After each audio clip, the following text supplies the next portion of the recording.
Assalomu alaykum. Biz bugun Ahosga proyekt qo'yishni ko'rib chiqamiz. Build qilamiz proyektni. npm run build qilinadi. Mana. Build qilgandan keyin men build qilib bo'lganman уже. Mana. Build qilgandan keyin zipmi biror narsa qilib olamiz. Proyektni dist variantini.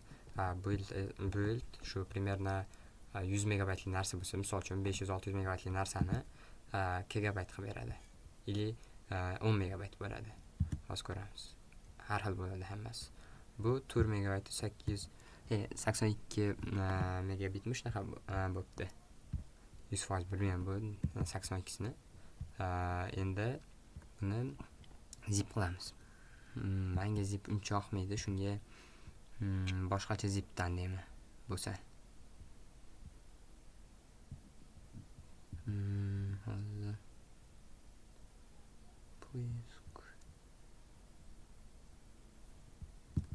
zip o'zini qilib ko'ramiz. Tak zip zo'r emasda, menga yoqmaydi. TR degan mana shuni qilamiz. Zipda meniki Ahos принят qilmayotdi. Ahosga kiramiz. Men domenlarni sotib olganman. Menimcha videosini chiqarganim esimda yo'q, ancha bo'lib ketgan.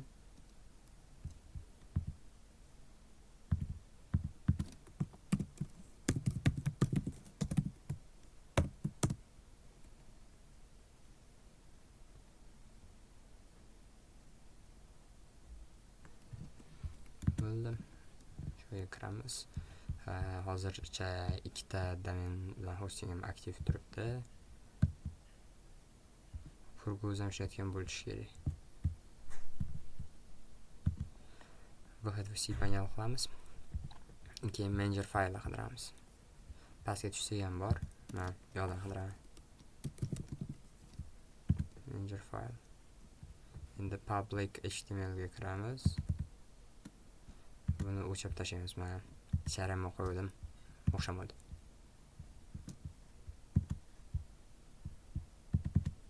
Kiramiz va hammasini tanlab delete bor. O'chiramiz. Keyin upload qilamiz.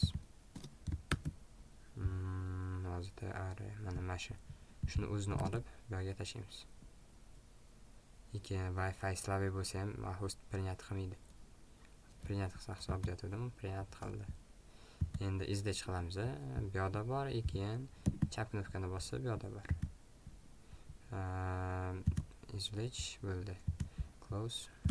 Kiramiz, hammasini tanlab переместить qilamiz. Menimcha mana shu edi. Mana shu tur. Bo'ldi. Zip shu yerda tursa, TR shu yerda tursa zarar yo'q. Bu turmas, misol uchun o'chib qolsa, mana shu o'zini skachat qilsa bo'ladi, eshitay. Proyekt turadi. Endi kiramiz. Mana bo'ldi уже. Telegram botga polniy ma'lumotlar boradi. Prям zo'r demayman, buni dizayni yo'q edi, shunga shu turishda bo'ldi. Ma'lumotlarni to'ldirsa Telegram botga boradi. Shu bilan bitta bu narsa. Xudo xohlasa yana biror narsani qo'shib qo'yamiz.